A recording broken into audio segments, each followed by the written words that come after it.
E olha, a seleção brasileira desponta como a quinta mais valiosa do mundo, com um valor projetado total de 909 milhões de euros. Segundo um levantamento da Sports Value, em dados do Transfer Market, a Inglaterra é líder nesse quesito, com jogadores somando mais de 1 bilhão 600 milhões de euros em valor de mercado. E sobre esses dados eu converso agora com Amir Somoji, sócio-diretor da Sports Value. Amir, seja muito bem-vindo novamente, é sempre um prazer conversar com você. Obrigado pelo convite, um prazer poder falar da Copa, também estando nesse clima, vai ser muito legal. Pois é, Amir, queria falar exatamente sobre o valor de mercado dos jogadores brasileiros. A gente tem esse histórico de jogadores tipo exportação. Vemos hoje nossos craques ficando, inclusive, muito pouco tempo aqui. Os moleques sendo vendidos com 16, 17 anos para chegar lá assim que fizerem 18 anos. Eu queria entender se isso impacta de alguma forma também o valor de mercado desses jogadores e queria, na verdade, um contexto geral. O que explica uma desvalorização da seleção brasileira em relação ao que a gente acompanhou nas últimas Copas do Mundo? Depois eu trago esses dados aqui. Esses dados do Transfer Market, eles são dados globais, analisando todas as seleções, o valor do elenco. E o que chama a atenção é que o Brasil vem caindo de posições ao longo dos anos. Já fomos líderes e hoje somos a quinta seleção.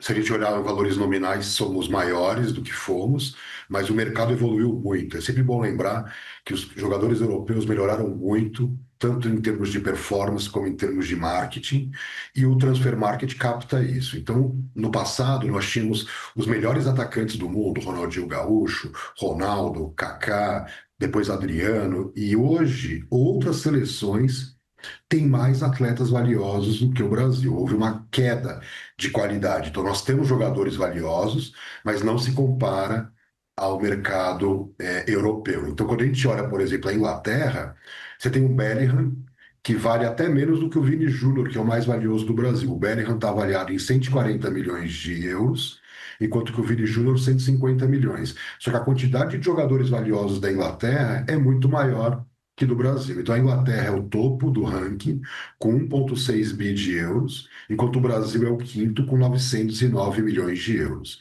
A mesma lógica vale para a França e para a Espanha. Só para lembrar, por exemplo, o Yamal vale 200 milhões de euros, similar ao Mbappé da França. Então, o que aconteceu é que o Brasil chegou no topo, mas como todo mundo fala, muito mais difícil do que chegar ao topo é se manter nele ao longo dos anos. E isso fica claro com a decadência do valor da seleção em relação ao crescimento de outros mercados mais ricos. Pois é, né, Amir? Você falou em mercados mais ricos. Eu queria entender se há algum tipo de correlação com principalmente o peso da moeda. Você cita, por exemplo, a Inglaterra, né? A gente sabe o quanto a Libra ela é uma moeda valorizada. Eu queria entender se há uma correlação exatamente com esse valor, né? Com esse peso da moeda local.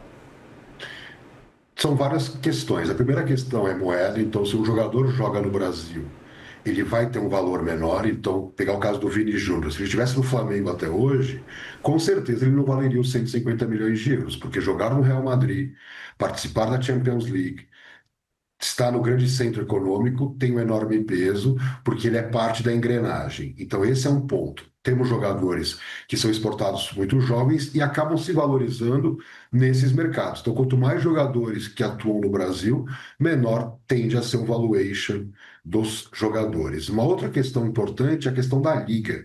Porque, por exemplo, hoje essas ligas elas trabalham muito com o investimento de grupos internacionais. O caso, por exemplo, do dinheiro árabe, que invadiu o futebol inglês, o caso do dinheiro americano, que também invadiu outros mercados, como mais recentemente a Itália. Então, você tem um grande número de investidores investindo nessas ligas, investindo nesses times. E para deixar ainda mais complexo, né, eu acho que o cenário, nós tivemos uma decadência técnica do futebol brasileiro. Então, nós temos um jogador super valioso, que é um meio-campista, um volante, enquanto que outros mercados têm vários jogadores que são atacantes com valor extremamente elevado. Então, por exemplo, se o Estevão tivesse na seleção, com certeza a seleção valeria mais. E alguém vai dizer, nossa, mas o Estevão, ele não tem a tradição, por exemplo, de um Neymar, mas pelo valuation da Transfer Market, Neymar, Messi, Cristiano Ronaldo têm valores ínfimos em relação a Yamal, Mbappé,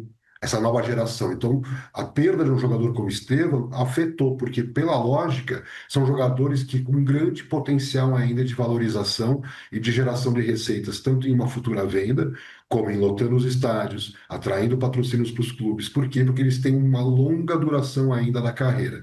Enquanto que o Messi um dia foi esse jogador, o Neymar um dia foi esse jogador. É interessante que o Neymar vale muito pouco em termos de valuation, mas está entre os jogadores mais ricos da Copa do Mundo, entre os jogadores que mais geram receitas. Então, não necessariamente um jogador como Cristiano Ronaldo, Messi e Neymar não tem valor comercial. Tanto é que a seleção brasileira já está colhendo frutos da chegada de Neymar e de todo o seu aparato de mídia, que é natural dele, da força da marca. Mas, do ponto de vista de valor, ele vale muito menos, por exemplo, do que o Saka do Arsenal, que é um craque e acabou de ser campeão inglês. Amir, eu queria perguntar sobre um aspecto bastante específico. A gente tem visto o novo presidente da CBF, Samir Chowdhury, numa incursão para conseguir recolocar agora, já firmou, já bateu esse martelo, a seleção brasileira, por exemplo, no EAFC, né, no jogo, no antigo FIFA, para quem conhece. Eu queria entender, né? Agora também há essa série de tratativas em torno do retorno do Campeonato Brasileiro para o hall de ligas que figuram nesse que é o principal jogo mais popular de futebol que a gente tem mundo afora. Eu queria entender se a ausência do Brasil, né, e da Liga, do Brasileirão, do EAFC, antigo FIFA, desde, se não me engano, 2014, tem um impacto muito significativo também no valor da seleção brasileira hoje, dada exatamente essa vitrine, né, que virou o videogame.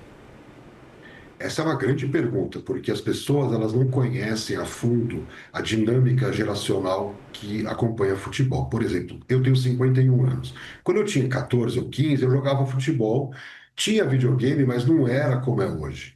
Hoje, estou falando hoje nos últimos 20 anos, essa geração de 12, 13, 14 anos é chamada da geração PlayStation, que eles estão mais conectados com o jogo isso é triste falar, mas mais pelo game do que pela prática esportiva em si. Claro que tem uma série de garotos e garotas que colocam a camisa de um time e vão jogar, mas o número de gamers é muito maior. Então, estar fora dessas plataformas e outra questão, não ter a mesma qualidade, porque o game ele tem uma análise de performance. Então, por exemplo, o Manchester City, o PSG vai jogar melhor do que o Corinthians, o São Paulo ou o Flamengo, por uma questão técnica dos jogadores que estão lá. Então, a garotada, em geral, conhece de cor os times, os craques, como eles jogam, pelo game. Então, não estar nisso, naturalmente, faz você perder essa nova geração. Então, ao longo dos anos, o Brasil nunca deu muita bola, porque o Brasil está sempre preocupado em faturar. E isso não traz a receita principal, não é igual direito de transmissão, patrocínios ou venda de jogador, mas constrói uma base de fãs do futuro. Então, essa garotada hoje que tem 30 está jogando desde os 10 PlayStation, então, ou até antes.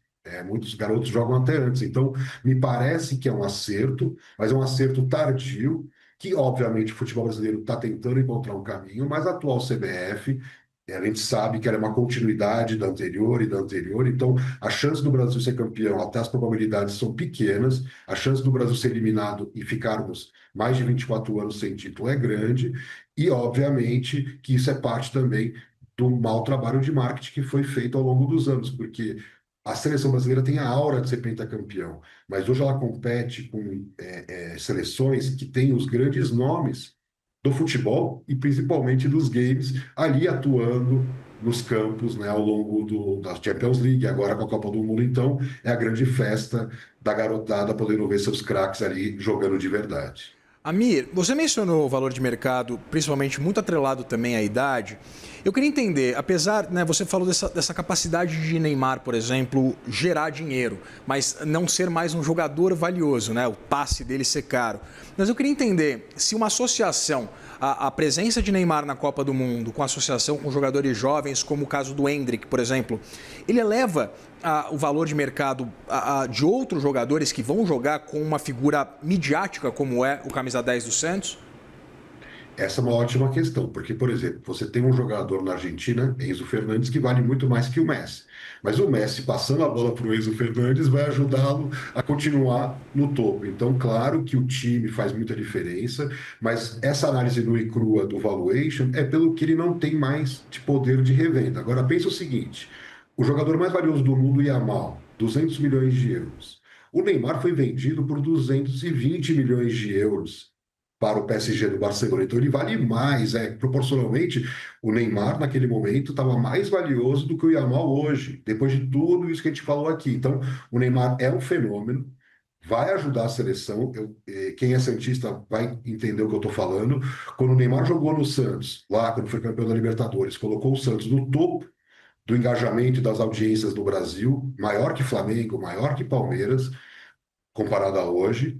Neymar hoje coloca o Santos no mesmo patamar de engajamento em redes sociais do Flamengo, que é uma torcida quase 5 vezes maior do que a do Santos. Então, o Neymar, de novo, vai ajudar o futebol brasileiro fora de campo. A grande questão é dentro de campo, né? Essa é a grande pergunta de todos os brasileiros. Nós sabemos que a mídia que gira em torno do Neymar vai ajudar muito a seleção globalmente. Agora, a pergunta é, como já aconteceu com outros grandes talentos brasileiros, se o Brasil for campeão, será graças a Neymar. Se o Brasil for eliminado, será graças a Neymar. Então, acho que esse é o grande desafio da vida do Neymar, de dar a volta por cima, como aconteceu com o Ronaldo Fenômeno em 2002. Amir, você mencionou, né? O cara de 30 anos, jogador de FIFA e santista. Prazer. Vitor Irajá. Conversei com o Amir Somoji, sócio-diretor da Sports Value. Amir, sempre um prazer dividir tela com você. Muito obrigado. Eu que agradeço. Boa tarde a todos. Forte abraço.